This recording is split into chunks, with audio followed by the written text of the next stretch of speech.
What if everything you think you know about the civil rights movement and MLK is a lie? Today, we've got Chad Jackson. He is a researcher and a filmmaker. He is creating a docuseries about who MLK really was and how his ideology has captured the hearts and minds of many Christians to the church's peril. Here is the trailer for that docuseries, Shot 1. The moral leader of our nation. Our leader, Dr. King. Our leader, Dr. Martin Luther King Jr. Dr. King was our leader. It's he who controls the narrative of the past, controls the policies of the present, and the conditions of the future. Gas, rubber bullets, mostly peaceful protests. If Dr. King was about judging people by the content of their character rather than the color of their skin, should we judge King by the content of his character? Dr. King, it's been alleged that you have been slow to sever your ties with alleged communists. Stanley Lepson, yeah, he's always in his ear. I mean, he wrote everything that MLK said publicly. Always in his ear. He rejected the deity of Christ, the resurrection, the virgin birth. He rejected a literal hell. Can we trust someone that appears to be faithful to a movement, but he's not faithful to his family? Buckle up. If you love Untold History, you are going to love this episode. It's brought to you by our friends at Olive. Olive is making America healthy again by showing you what is really in your food. Download the Olive app at the App Store today.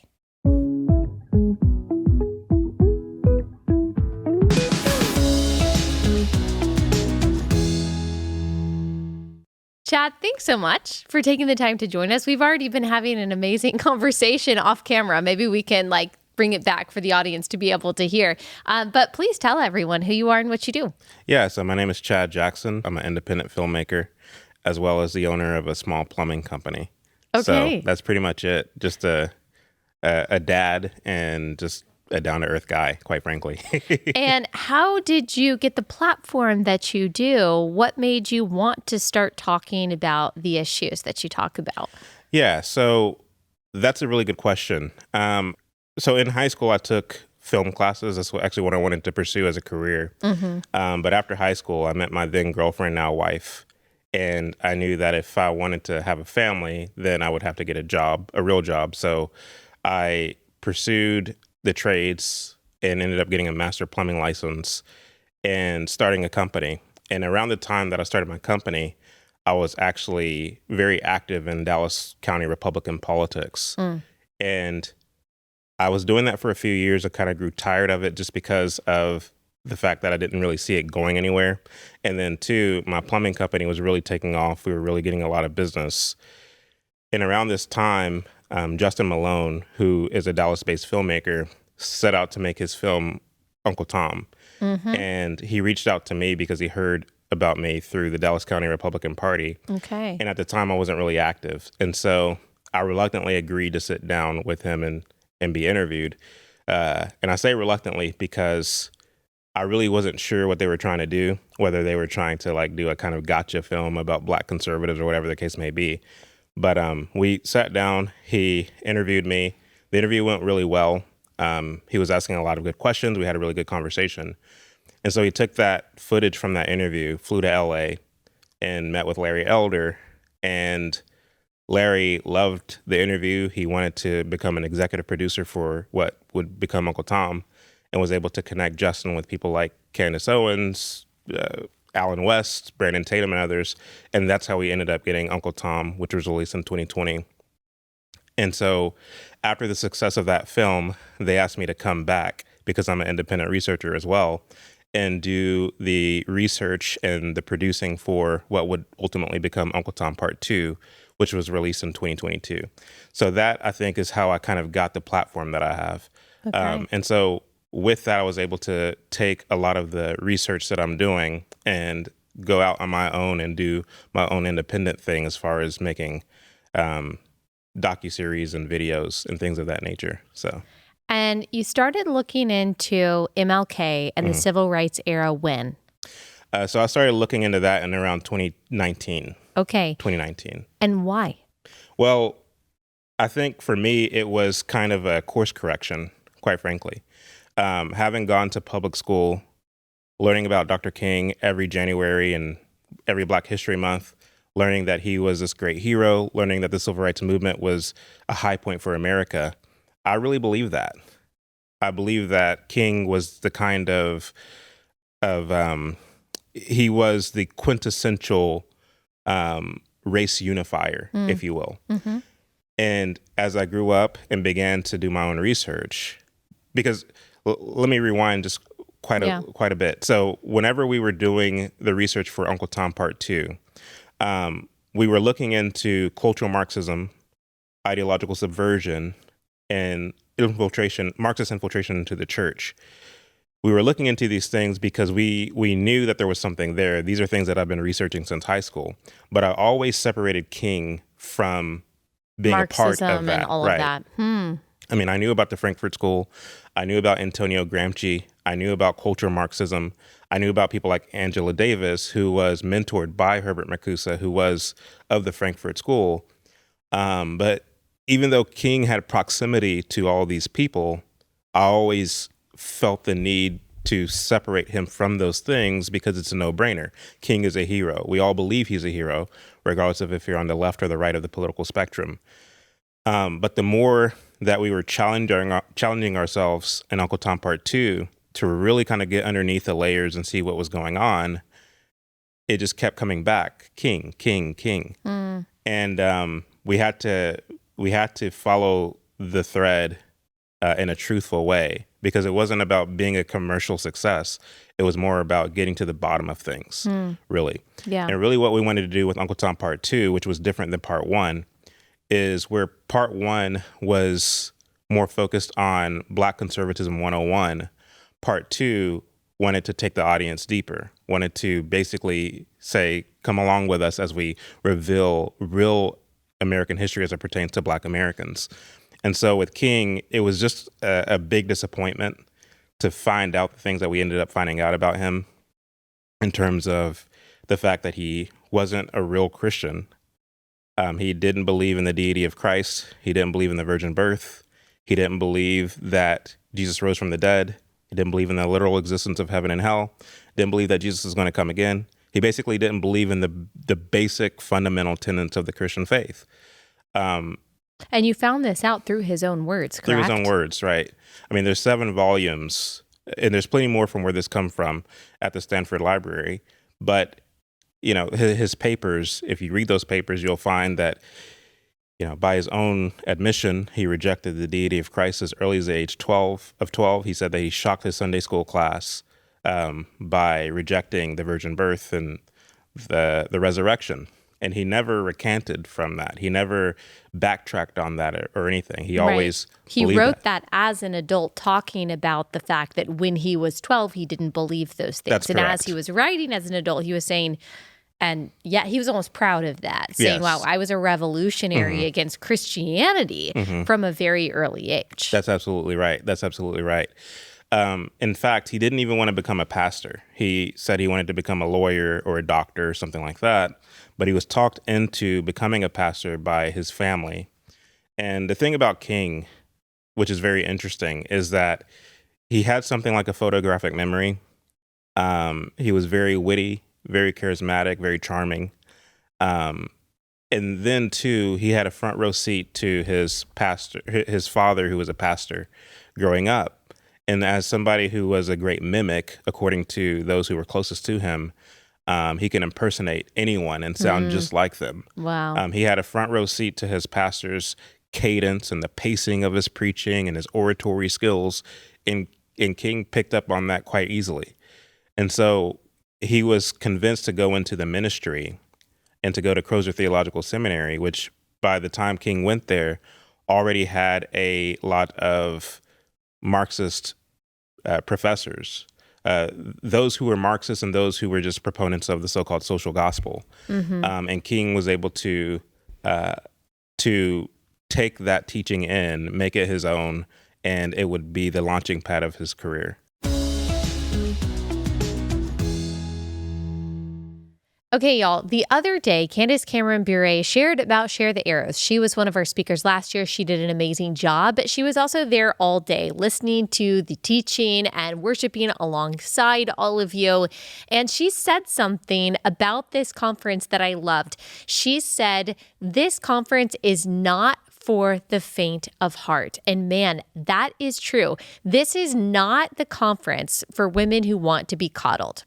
This is not the conference for women who are afraid of the truth, women who are afraid to be equipped or afraid to be challenged. If you are looking for a glorified self-esteem conference, there are lots of churches and lots of women's ministries that offer that. It is not Share the Arrows. But if you are looking to be trained in apologetics, if you are looking to get deep in theology, if you are looking to hear really hard truths that are grounded in scripture, if you want to be challenged and encouraged and edified and spurred on as a mom, as a single woman, as a grandmother, no matter what stage of womanhood you are in, then come to Share the Arrows. I loved that an attendee last year said, I walked out of there with zero fear of man. That is exactly what we want all of our attendees to feel. We've got Elisa Childers. We've got a motherhood panel with Hillary Morgan Ferrer. She's the author of Mama Bear Apologetics. And then homeschooling mom of 10 and author Abby Halberstadt. We've got Shauna Holman and Taylor Dukes on an amazing biblical health panel. We've got Katie Faust, whom you know well. And we've got Ginger Duggar-Volo, whom you also know well.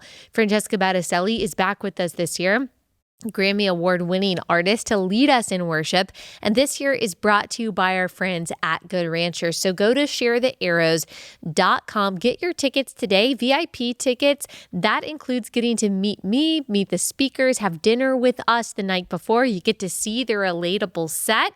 So get your VIP ticket. But if you get a general admission ticket, you're going to have an amazing experience too.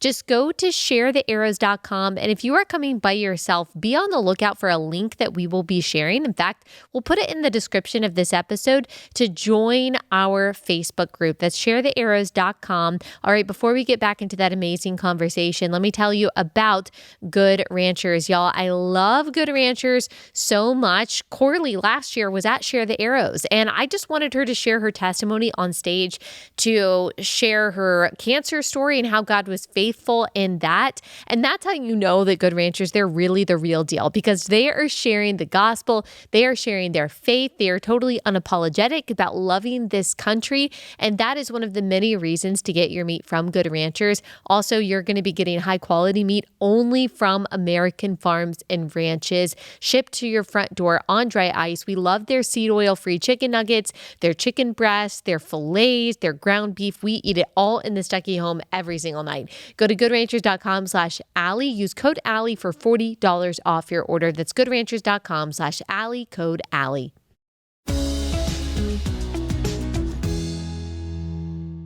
A lot of people might not know the names and the terms that you listed earlier: the Frankfurt School, Angela Davis, Marcuse. Now, we have talked about those people many times, especially back in 2020, when so many people were like, what is the ideology underneath so much of what is happening? But not everyone was tuning in then, and not everyone may remember. So can you tell us, like, what is the Frankfurt School and this school of thought that is Marxism that you're saying deeply affected MLK's ideology? That's a really good question. So the Frankfurt School, to answer your first question, these were professors out of Germany who fled Germany in the 1940s, and they were accepted by administrators at the University of Columbia in New York. There were a lot of pro-Marxist moves that were being made at Columbia. I mean, you had Union Theological Seminary there, where they were already teaching their students, their seminary students, with a very Marxist bent that was reminiscent of the kinds of teachings that you would get from Walter Rauschenbusch, who was a so-called theologian out of Hell's Kitchen, New York, who basically visited England in the late 1800s and was enamored of the tactics of what was called the Fabian Society. Now, the Fabian Society is interesting because These were intellectuals and elitists who shared the sentiments of Karl Marx and Friedrich Engels. They envisioned a communist world. They differed, however, from Marx insofar that where Marx wanted a sudden uprising, a revolution, the workers of the world unite, the Fabian Society, on the other hand, saw a slow, kind of incremental, kind of gradual entering into a Marxist utopia. They saw that it would take time by first taking hold of the institutions. And the reason they saw it this way is because they didn't see a revolution as sustainable. With a revolution, if you were to capture the institutions by way of a sudden uprising, there's still tradition and there's still there's still a kind of hegemony that exists across the land that people will grow tired, and they will you will have a counter revolution, and you'll just have a lot of unrest and dysfunction. Too much, too fast. Too much, too fast. Whereas if you go this slow, gradual, incremental way, you can slowly change the minds of a generation, which will then change the mind of the next generation and the next generation. It'll and last a lot longer. Right. So the people who were the Fabian types were the more patient. You know, they understood that, well, we might not get there in my generation, but my grandchildren will get to enjoy socialism. So basically the Frankfurt School, which you said came out of Germany, left Germany in the 1940s, fled to America, got into academia here. They took the ideas of Marx, but the tactics of the Fabian Society, That's right? correct. So the ideas of Marx, for people who don't know, it's basically communism. It's this idea that the proletariat, right, the common person, the working person is being oppressed by the bourgeoisie or the elites, and that capitalism is evil, and that, as you said, the workers of the world have to unite against the elites. But ultimately, it wasn't just about giving the proles power, the working person power. It was about making sure that everyone was forced to be on the same plane as the lowest common denominator. So no one would have private property, right? You're not earning capital. We hear that those kind of mantras today: you will own nothing and be happy. Right. And ironically, now it's the elites who have many of the ideas that Marx held in the name of the oppressed. But this idea of Marxism is not just applied economically today. It's also applied Culturally. Yes, and racially as well. So I imagine that as the Frankfurt School kind of got its tentacles into different parts of academia, into seminaries, the idea of Marxism really evolved. And it sounds like MLK was a big part of Christianizing Marxism and then kind of disseminating it to the masses. Would that be accurate? That's 100% accurate. So his real name is Michael King. His father's name is Michael King as well. Now, what's interesting about that is that Michael King Sr. visited Germany shortly before the rise of Hitler.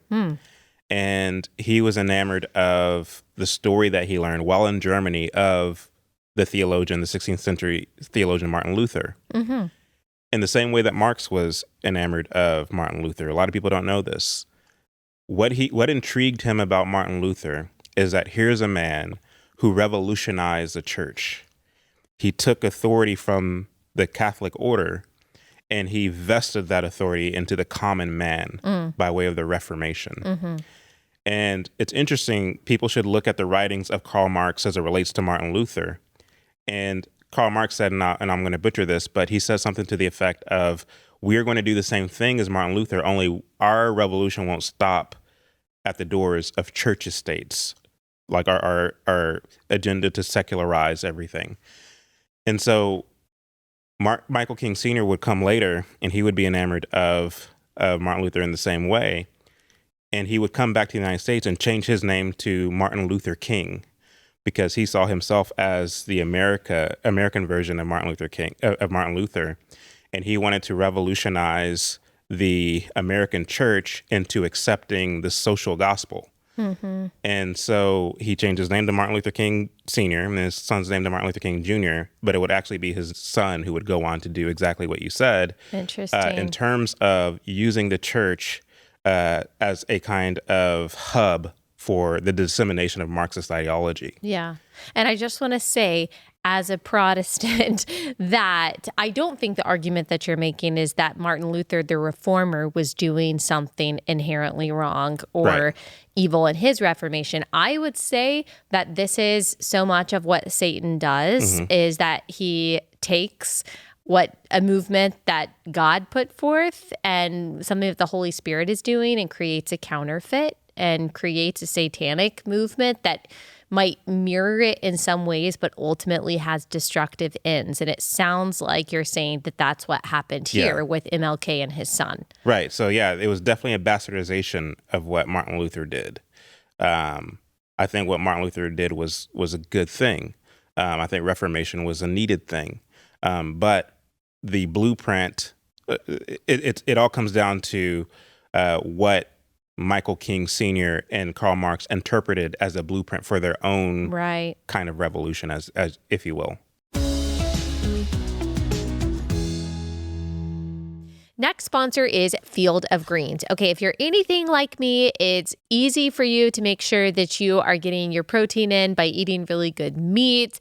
And maybe you love carbs like I do. I could eat fries every single day. What I don't love eating are vegetables, okay? I don't like cooking vegetables. I don't like consuming vegetables. I don't like how they taste, and I don't enjoy cooking them. I'm just being honest with you. And yet, that does not change our need for vegetables and the nutrients they bring to our bodies. So how do I make sure that I am getting a good serving of fruits and vegetables every day? By drinking my Field of Greens. This is an organic greens powder that tastes amazing and is so good for you. A lot of those greens powders out there aren't organic. And so you're getting all of the crazy pesticides and everything that they spray on those vegetables in your greens powder, and you don't want that. That's why I love Field of Greens, because everything is organic, everything is high quality, and it really does taste so good. You could put it in your smoothie, you can just mix it with water. It really is incredible, and you will start feeling better too. If you struggle with your iron and calcium levels, you need to be eating more vegetables. Why not just drink your vegetables in a really healthy and yummy way? Go to fieldofgreens.com. Use my code Allie. You'll get 20% off when you do, and free shipping. That's fieldofgreens.com, code Allie. Tell me more about the kind of education that MLK got that really solidified his kind of Marxist foundation. Really good question. So Michael King Sr. Was a proponent of the social gospel. It was something that he wrote about in his unpublished memoir. And not only that, he would often go to these Communist Front organization events that were put on across the South by an organization called the National Negro Congress, but there was another subsidiary of it called the Southern Negro Youth League, or something like that. And they would put on all these organizations in the South. They would have Paul Robeson, who was a famous singer in those days, who was a avowed communist. He would come and speak at these events. And Michael King Sr. would go to these events along with older Ralph Abernathy and Rosa Parks and others.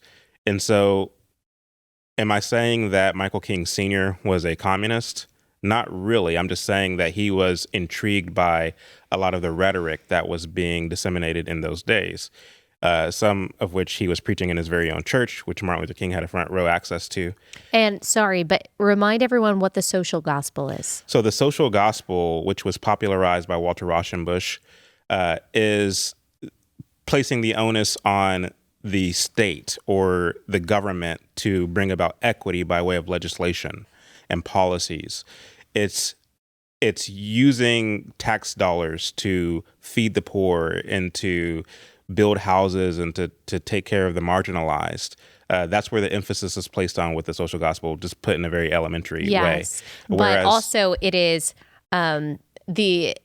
that is also what secular progressives believe politically, but the social gospel specifically is saying that all of the things that you just listed, that's the gospel. Right. That's what Christians have to believe. That's what Christians have to do. It's less about denying yourself and more becoming a political activist for the advancement of those political goals, right? Yeah, exactly. And it's social justice with a Christian tinge. And so that's why I call it the social justice gospel.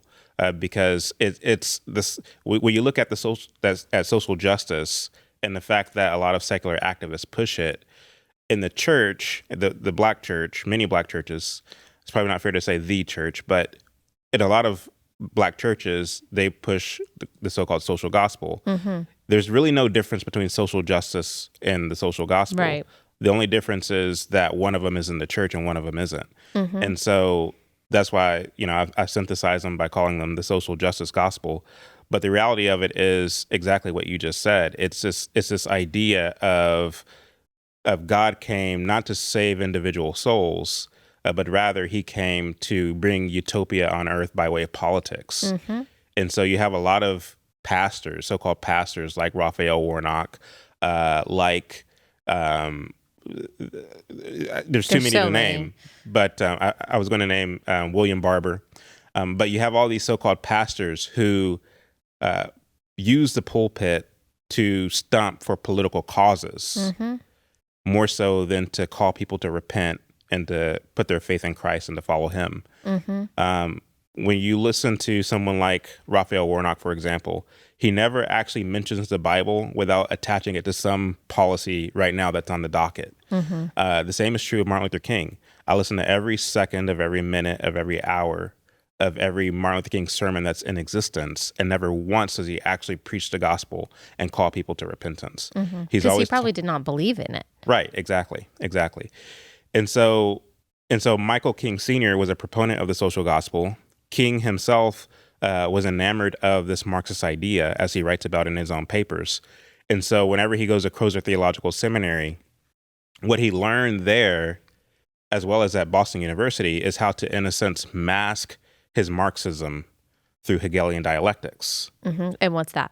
So Hegelian dialectics, to put it simply, is I think the best explanation of it I've seen is by R.C. Sproul, who said that you have the synthesis, the way things are, and the antithesis, which is the rhetoric of the activists, the communists in this equation.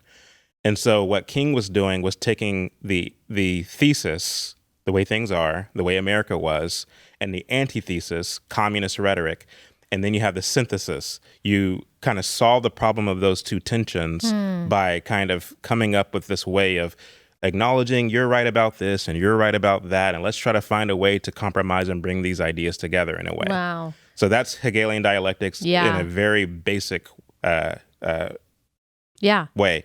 And so King was able to learn how to, in a sense, synthesize these two worldviews by coming off as a moderate, as someone who's trying to progress us forward. Okay, so just to make sure that I understand, because I've never heard it explained like that, and it's just making a lot of things click for me. So you have the thesis. Right now, America is this constitutional republic, and maybe, MLK at that point would have said, it's segregated, Black people are oppressed. The antithesis would be how he wanted things to be. So underneath it all, while he didn't say this at the time, maybe he wanted communism, he wanted Marxism, he thought that was the way forward. But being the very strategic and smart person that he was, he knew he couldn't come out there and say, I'm for communism. Right. So he took the way things are, the way he wanted things to be, and then he synthesized them into this kind of American Christian package that he knew most people would have a very hard time in their American Christian consciousness arguing against, 100%. Which is that we should judge people by the content of their character. Yeah. Our movement is a movement of peace and love. So that's the tactic that he used to try to convince people that his movement was justified. 100%. And it didn't start with him. I mean, it started, if you look at the writings of Earl Browder in the 1930s, he was the leader of the Communist Party who was advocating for communists to infiltrate both Catholic and Protestant seminaries, as well as Catholic and Protestant churches. When you look at Bella Dodd's book, she wrote a book called The School of Darkness, where she admits that she was a participant in assisting in the infiltration of seminaries and churches. When you look at the writings of Fulton Sheen, the fact that Marxists were able to infiltrate the church is well documented. Mm-hmm. There's a plethora of information out there that solidifies that. And then King is part of that because of his training, both in his upbringing as well as his formal education. When you look at people like George Davis, who was one of his professors, who was a proponent of the social gospel, who basically taught King how to mask his Marxist sensibilities through the social gospel behind the pulpit. And then too, when you look at his denouncement of Marxism and of communism, this is interesting because anytime I talk about King's infatuation with Marxism and communism, one of the biggest pushbacks I get is, well, he said he wasn't a communist, as if communists don't lie, for one. But then two, if you look at King's writings on denouncing communism and the reasons that he give, what you'll find is that they were not words that originated with him. He plagiarized a theologian by the name of Robert J. McCracken, who wrote a book in 1951 called Questions People Ask. And he writes about why communism is antithetical to the Christian faith.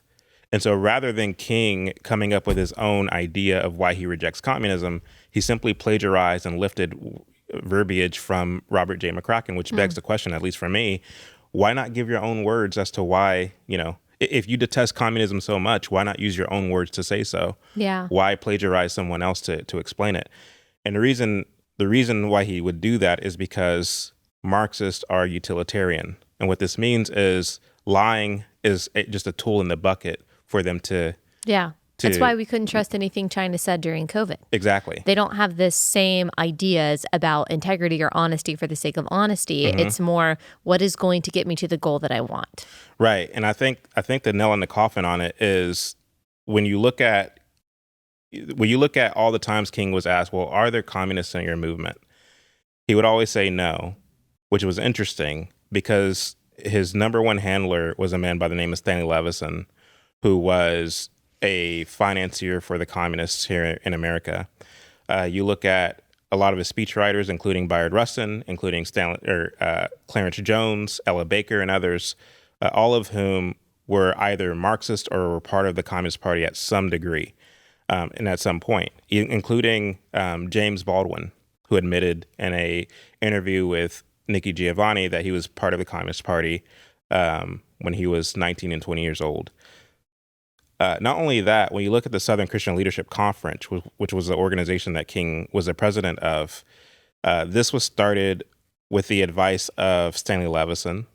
And not only that, he recruited a man by the name of James Jackson, who was an active member of the Communist Party. And James Jackson's role was to basically fill the Southern Christian Leadership Conference, to staff it with ministers. All of these ministers came out of the Southern Negro Youth League or Southern Negro Youth Conference, which was a communist organization. It was started with the help of Joseph Stalin and the Soviet Union.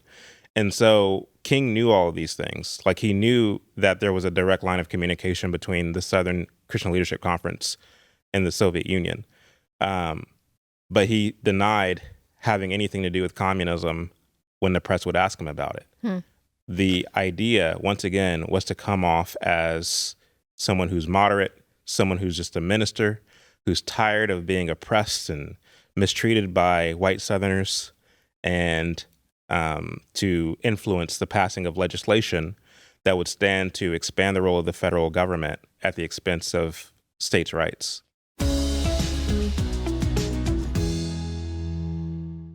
Next sponsor is EveryLife. EveryLife is America's pro-life diaper company, unlike other diaper companies, which very sadly and ironically actually donate money to anti-baby causes. That's Planned Parenthood and pro-abortion politicians. EveryLife supports pregnancy centers across the country. They support their adopting and pregnant employees.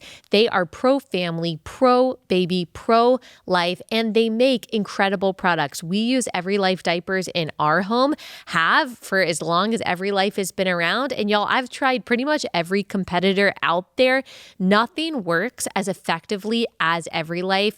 Very clean materials, but most importantly, they really work. We love their wipes. They've got travel wipes now. I think those are available, but I've been using them. They sent me some and I absolutely love it. It's a great company with really great products. If you go to everylife.com, use promo code Allie10, you'll get 10% off your first order today. That's everylife.com, code Allie10. So that was his real goal, is what your argument is, that the oppression conversation was really his vehicle just to give the government more power for the purpose of establishing what he thought was a just system, which is communism, which is Marxism. Is your argument that it really had nothing to do with race for him at the heart of it?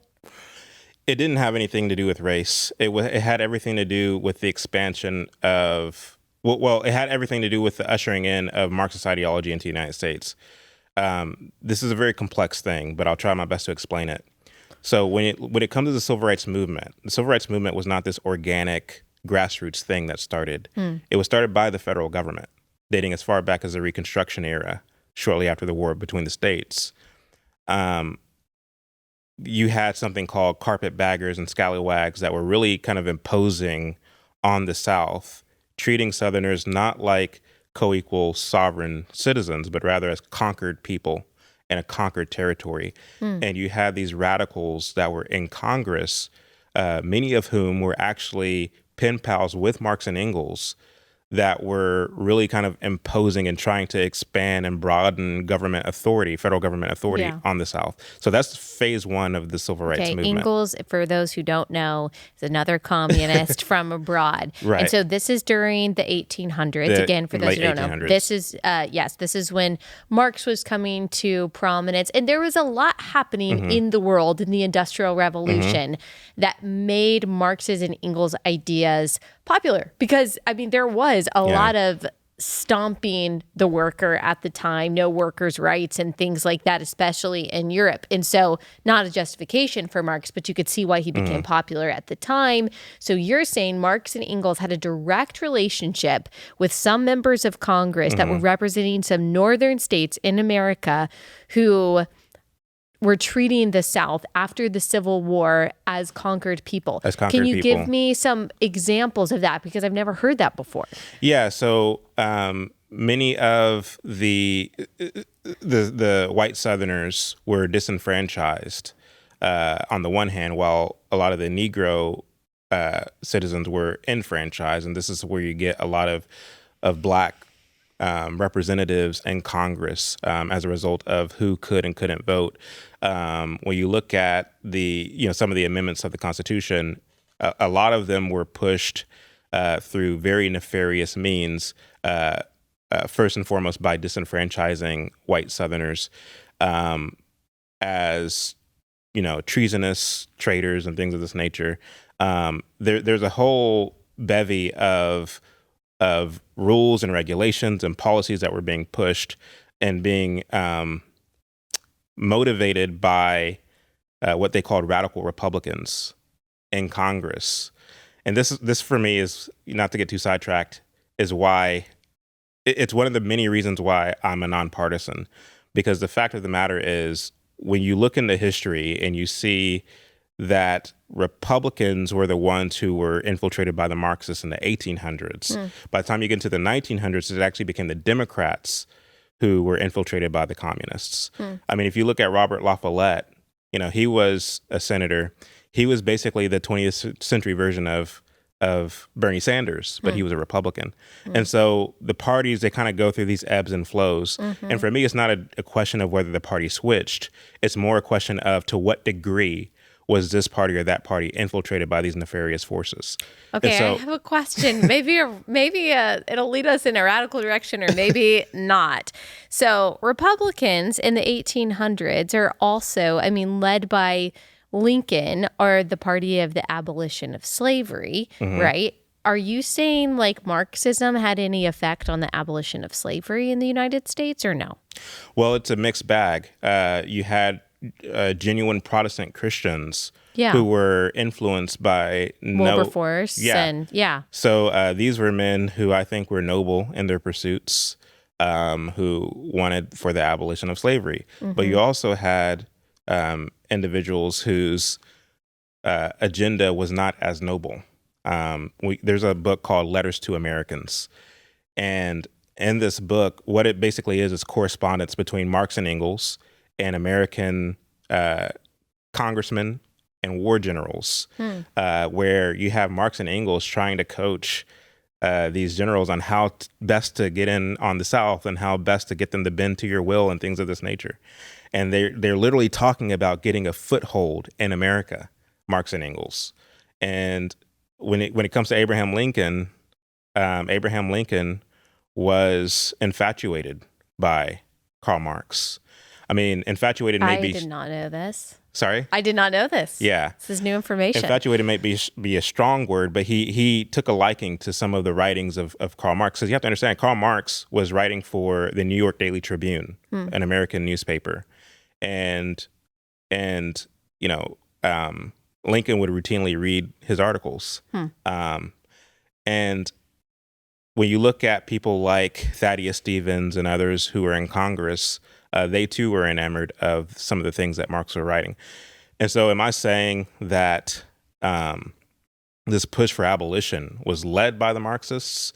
I'm not. But what I am saying is that they were instrumental in some of the things that were going on, specifically popularizing this notion that the war between the states had only to do with slavery, when in reality, it had to do more with states' rights. It had to do more with this fact that Southerners believed that the North were not keeping true to their promises that they made during the ratification of the Constitution. This goes all the way back to the founding of our country. When you look at the Federalists versus the Anti-Federalists, the Federalists being led by people like Alexander Hamilton, and on the other side of it, you get people like, Patrick Henry, Luther Martin, Robert Yates, and others who likened this push to have this big overarching federal government to the Tower of Babel. They said you can't take a diverse country of people and give them the ability to opine on how to build this big monstrous government out of. You have to have states' rights. You have to have the authority of the church. You have to have individual liberty. To the extent that you try to supersede all of that and the building of a large government, you will have problems. And so it's because of the Anti-Federalists that you got the Bill of Rights, because they wanted to limit the reach of the government. They saw by the mid-1800s the North reneging on some of the promises that they made, and it was for that reason that they seceded from the Union. You did have some individuals who made it about slavery in the South, but it wasn't a widespread consensus. In fact, the president of the Confederate States, Jefferson Davis, did not believe that slavery, this is according to his own writings, did not believe that slavery should exist in perpetuity. He just thought that the South should have the right to end slavery in the same fashion as the North did. They knew that industrialization was on the rise. They knew that labor was being replaced with machinery and things of this nature. So for some of them, it was a matter of what made practical sense, and for others, it was a moral issue in the South. But it wasn't this thing where all of these Southerners believed that slavery should exist in perpetuity. That's not a real thing. And so to get back to your original question, phase one of the civil rights movement was Reconstruction. Phase two would have been in the 1930s, under what was called the National Negro Congress, which was started after a committee started by FDR. The feds had an interest in using a civil rights kind of movement in order to destabilize the states, to make the states appear as though they're incapable of self-governance, to agitate in the streets, and to capitalize on that fallout. That was the purpose of the feds being involved. But why? Why would they want to do that? To expand their authority, to expand their power at the expense of the states. Did they see the South as just an impediment to that? Yeah, they saw the Rebellious? South. Yeah, because you have to understand, like, culturally, the South has always been about just being independent and being free. When you look at Jamestown, for example, when the settlers landed in Jamestown, they had something like a communist or Marxist system where they compiled the grain. It was each according to their ability to each according to their need kind of system. But voluntary, right? Voluntary, yes. But this is a system that they had in Jamestown. They had a similar system in Plymouth, the Plymouth colony. And what was interesting about that is so abysmal was the system that within 2 years, half the population died, and they were eating shoelaces and rats. And so the famous John Smith scrapped that system, and he implemented a new system of private property, quoting the biblical ethic that if a man will not work, he will not eat. Yeah. And, when it comes to the Plymouth colony, Governor William Bradford did likewise. And so by the time you get to the mid 1800s, I'm sorry, the late 1700s, these lessons were still in the minds of the founding fathers. And so they weren't creating a socialist country. Yeah. They were creating a country of checks and balances that basically respected human nature. This freedom of association that's important. Because you're taking, like, for most of human history, when you look at the nations across the world, these were homogenous nations. But what you're now trying to do is have a nation with people from Scotland, England, Ireland. You have all these different people and different sects as well. And you're trying to build a diverse nation. You have to respect human nature. You have to respect self-segregation. Because in the same way that it is bad to have laws on the books that impose segregation, it is also equally as bad to have laws on the books that force integration. Yeah. And so, what's the happy medium? And for this reason, because everybody has an opinion, the best thing you could possibly do is uphold the sovereignty of the states, the townships, and the family. Freedom of association.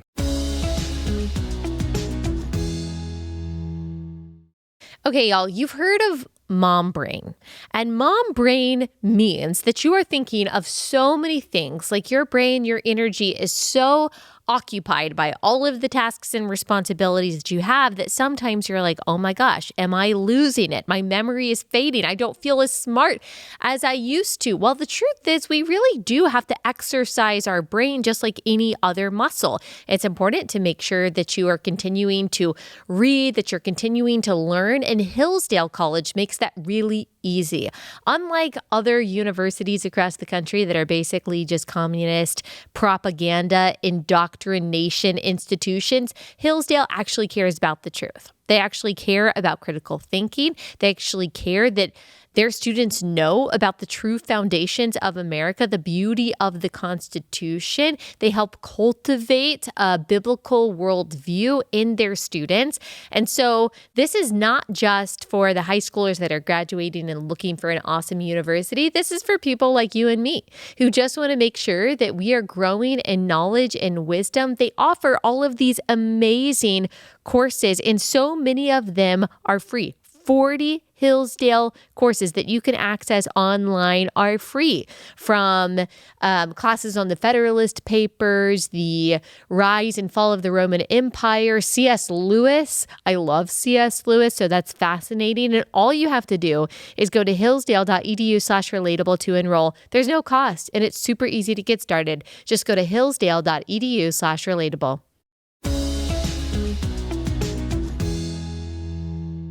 Okay, so people are tracking with you and they're like, okay, so there were some nefarious people involved in all of these so-called justice movements in the United States going back a very long time.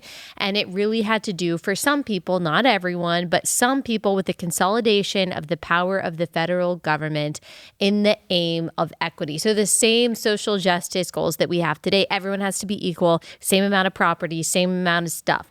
So it sounds like bad actors used the true injustice of slavery and the true injustice of segregation and oppression that was happening in different places in the United States as a vehicle to create more government power. Mm-hmm. But I could see some people saying, okay, but who cares? Because ultimately it was good that we abolished slavery. Ultimately it was good that we did away with Jim Crow laws. Ultimately it was good that we ended segregation, and ultimately the civil rights were good. Maybe we don't like all the people involved. Maybe we don't know all the motivations, but I mean, ultimately, wasn't it a good thing for Black people? Wasn't it morally right for the government to battle against the Southerners who were clearly still racist against Black people?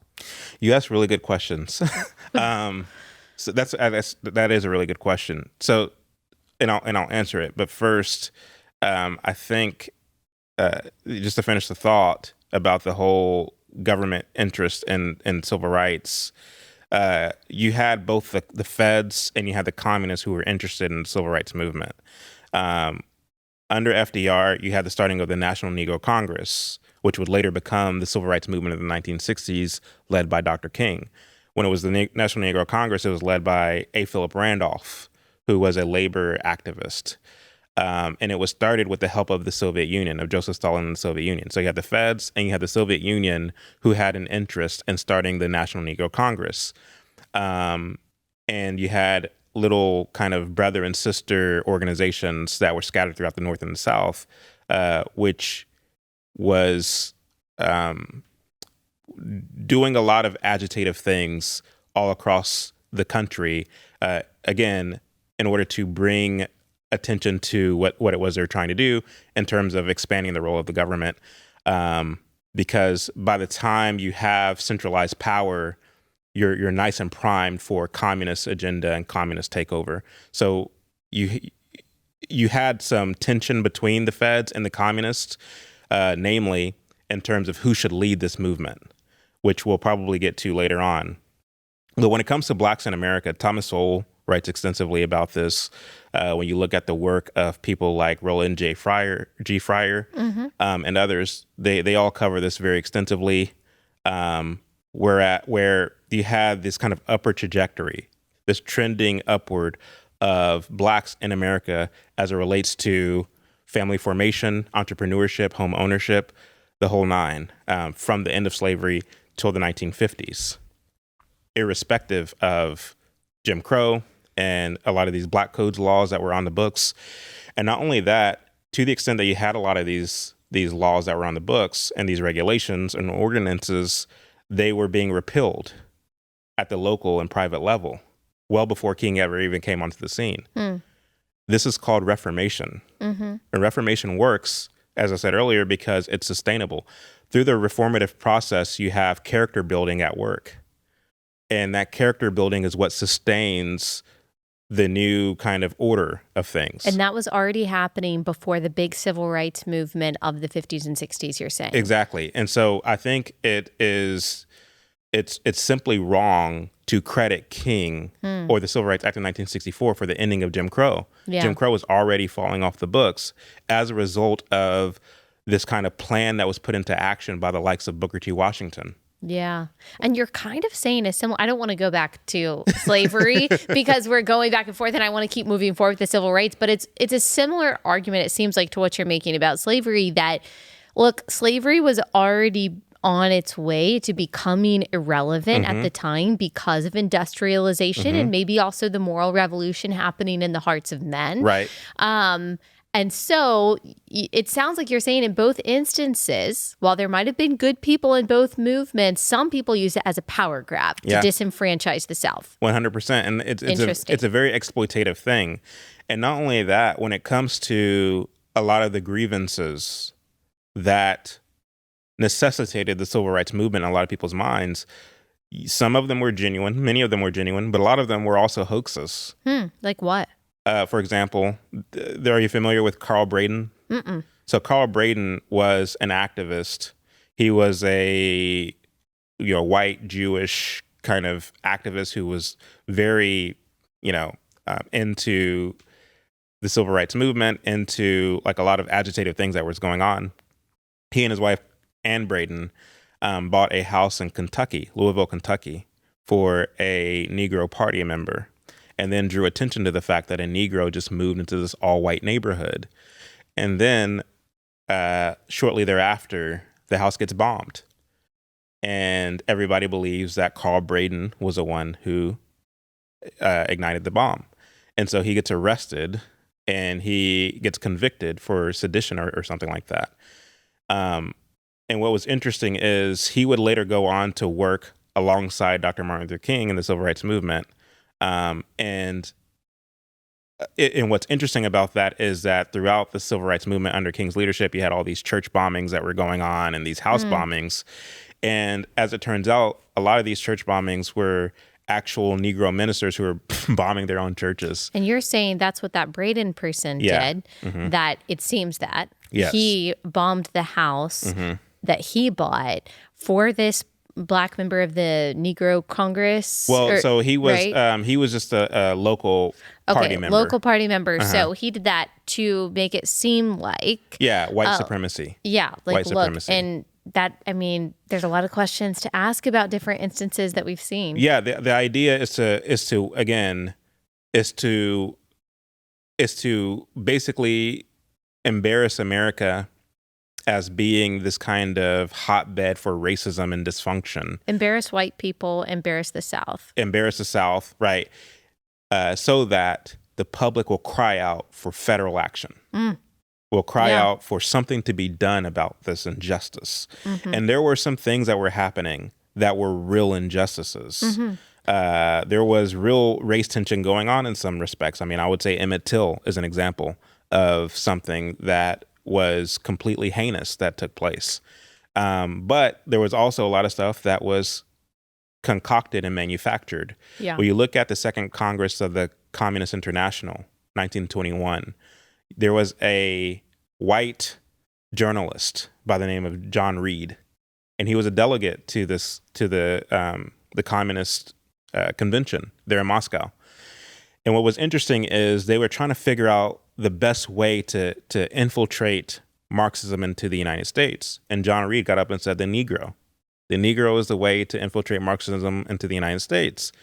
He said, as it stands now, and again, this is 1920, 1921, he said, as it stands now, there is no political conscience that the Negro has. We have to raise the political consciousness of the American Negro. That's close to what LBJ said when he signed the Civil Rights Act into law. Pretty much. I mean, basically that we're going to create a Democrat after the out of the black person out of this legislation. So same idea. Same idea. And so what was interesting is after John Reed said this, Vladimir Lenin himself greenlit using whatever means necessary to raise the political consciousness of the American Negro. And over the course of the 1920s, you began to see race riots spring up seemingly out of nowhere. We talk about the Tulsa Race Massacre, which it was for the longest time, it wasn't called a massacre, it was called a riot, the Tulsa Race Riot, where you had this brawl that broke out because of a newspaper article titled "Nab Negro for Attacking Girl on Elevator." Well, as it turns out, that article was written by a fellow traveler. A fellow traveler is somebody who's sympathetic of the Marxist cause. Right. That's what a fellow traveler is. Right, an ally. There you go. So his name was Richard Lloyd Jones. He was the owner of a newspaper called the Tulsa Tribune. And so he's the one that ran this article in order to rile up race tensions in there in Tulsa. Now, what's interesting about that is that my mom's side of the family is from Oklahoma, right? So I grew up hearing about the Tulsa race riots and all these things. And I always was a bit puzzled by it because we were told that the reason why there was a riot was because the white people in Tulsa were jealous of the Negroes for having this great business district. They had the best part of land there in Tulsa, and they wanted to do this riot in order to steal the land from the Negroes. This is what I was always told. But what's interesting about that is after the riot, Black folks still lived there in Tulsa in this Greenwood district. They still have businesses in the Greenwood district. In fact, it wasn't called Black Wall Street until after the race riot took place.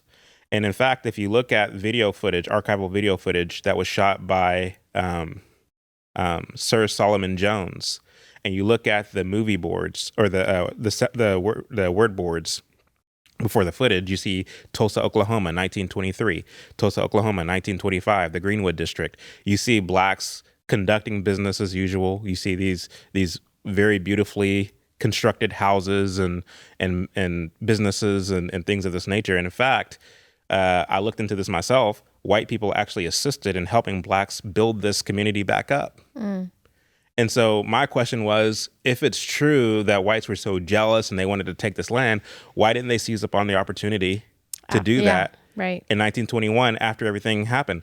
The reason, once again, was to destabilize and to try to chase Blacks out of using the means of production to make their way. What I mean by that is the communists, they detested capitalism, which I don't really like using that word, but that's neither here nor there. But they detested using the free market system to make their own way. They would rather the Negro join ranks with them, lock arms with them, and the pushing for a new revolution, a new system. And so if I'm, Joe the shoe store owner in Tulsa, Oklahoma, and I'm able to pay my bills and serve my family with my shoe store, but then I wake up one day and my shoe store's burned down, what then shall I do? The idea is to chase me into the arms of the NAACP or the Communist Party, which, by the way, there were numerous ads ran after this to join the Communist Party, to join the NAACP.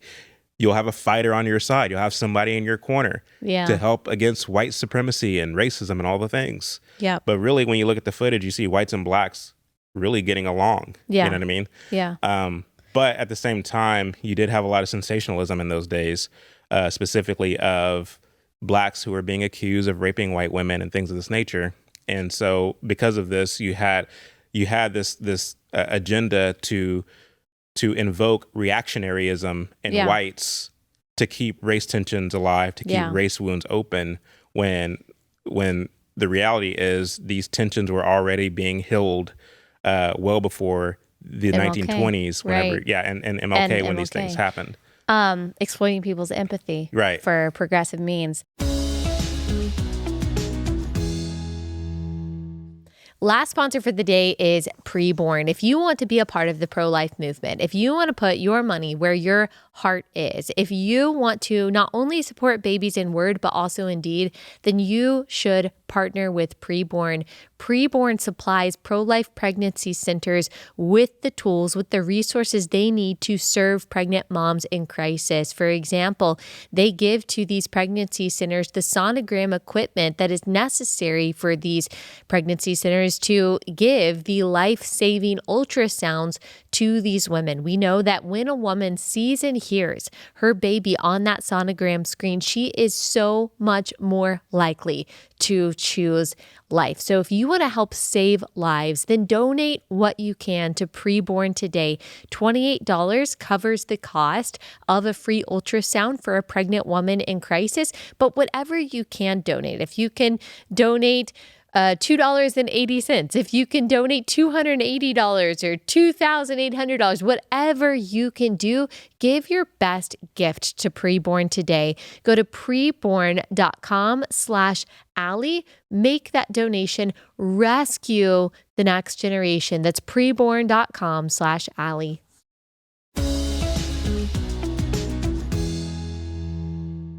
MLK. People say at least he was peaceful. Was he peaceful? Absolutely not. Absolutely not. That was how the press covered him, which is interesting because when it comes back to Stanley Levison, who was a kind of de facto PR person for King, he told the press when to show up, where to show up, what will be happening, when to roll the cameras, told King where to be, when to be there, what to do in terms of creating the dramatization that was needed to destabilize the South or to make them come off as just these racist hotbeds.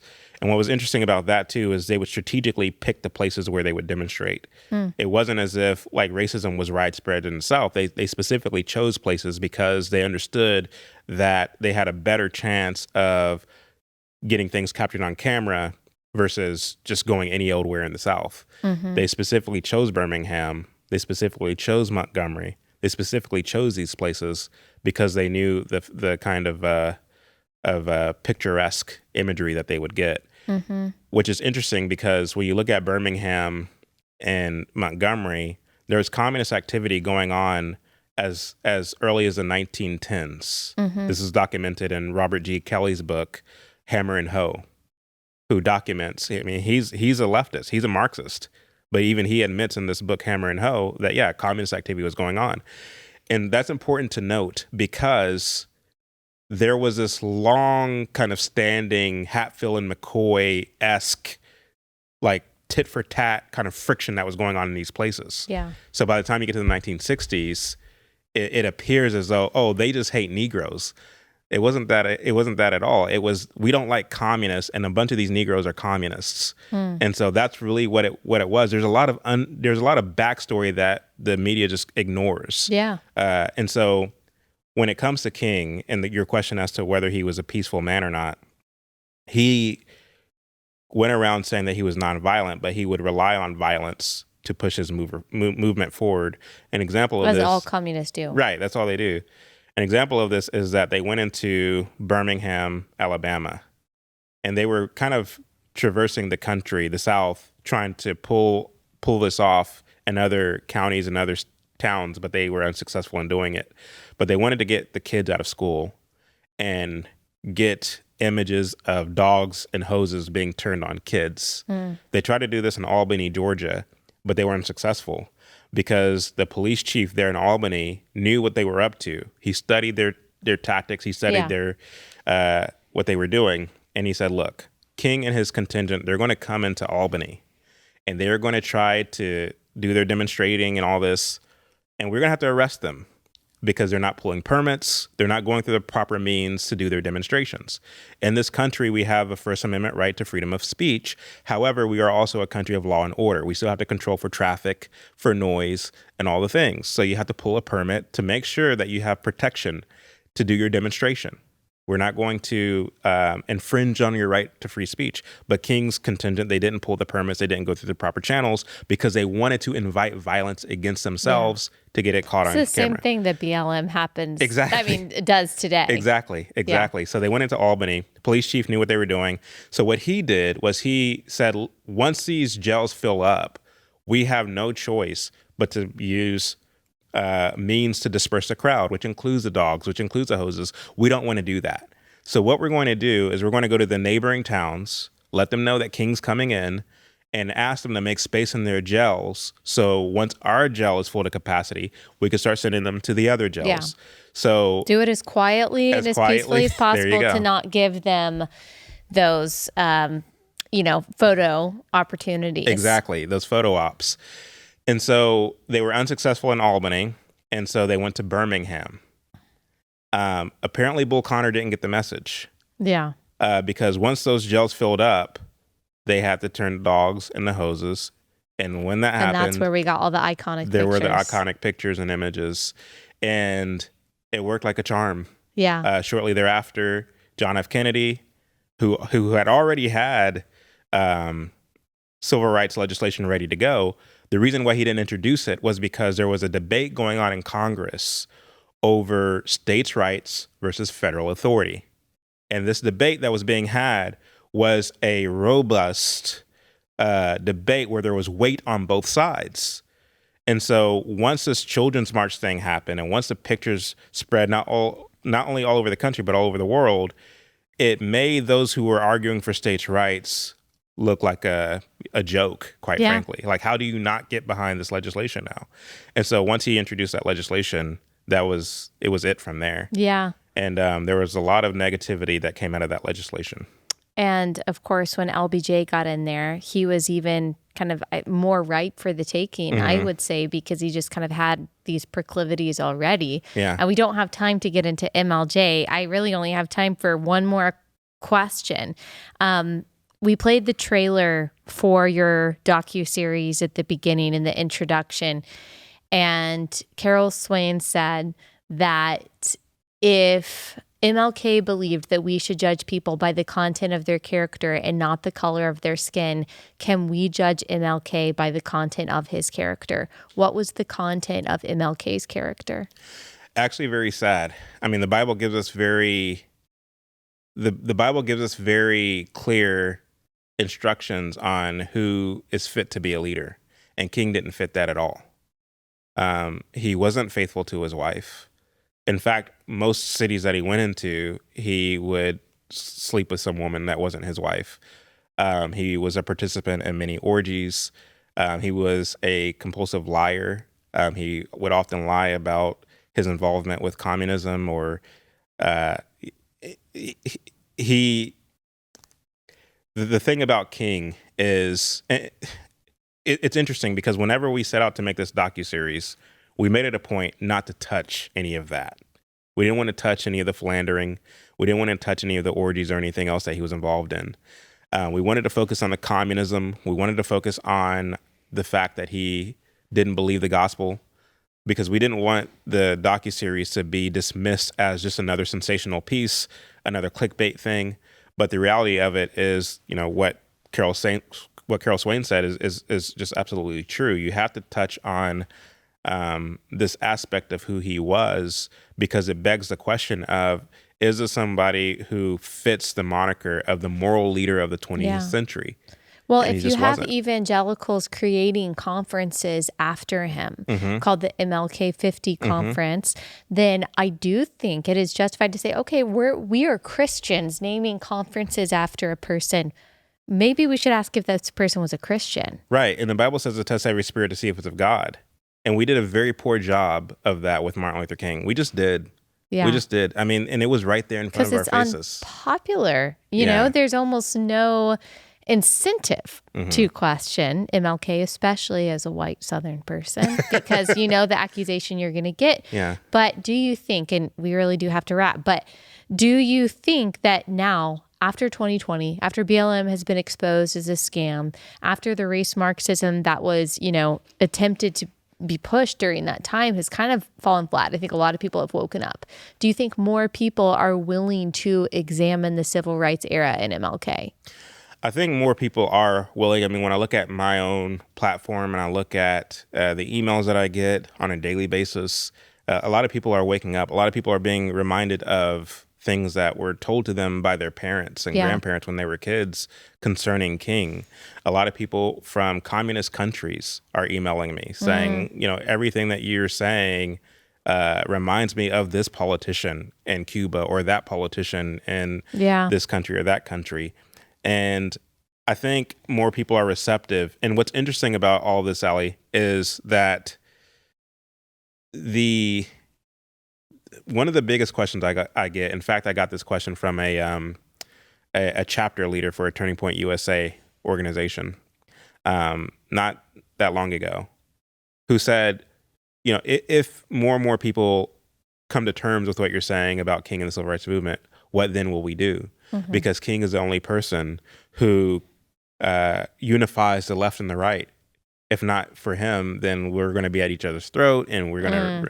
And to me, I think that's a sad commentary on where we are, especially as a church. Because why don't Christ occupy that place of unifying us? Right. And what's interesting, just to tie it back to the Tower of Babel, is that with the Tower of Babel, you have mankind under the ruler Nimrod trying to erect this tower into the heavens to usurp God. And God comes down and divides the languages. We all disperse, and we become different peoples across the land. But what's interesting about that is God gave us the way to unify, and that's under Christ. And he descends in the lowest place in Nazareth. He becomes He's born a baby into the world. He puts on flesh. He lives a perfect life, preaches a perfect message, is crucified, is dead, he raises again in 3 days, and then he ascends. And in his ascension, he invites those of us who are willing to come to be ascended with him. You know what I mean? To enjoy paradise. That is better than any utopia that we can build on the earth.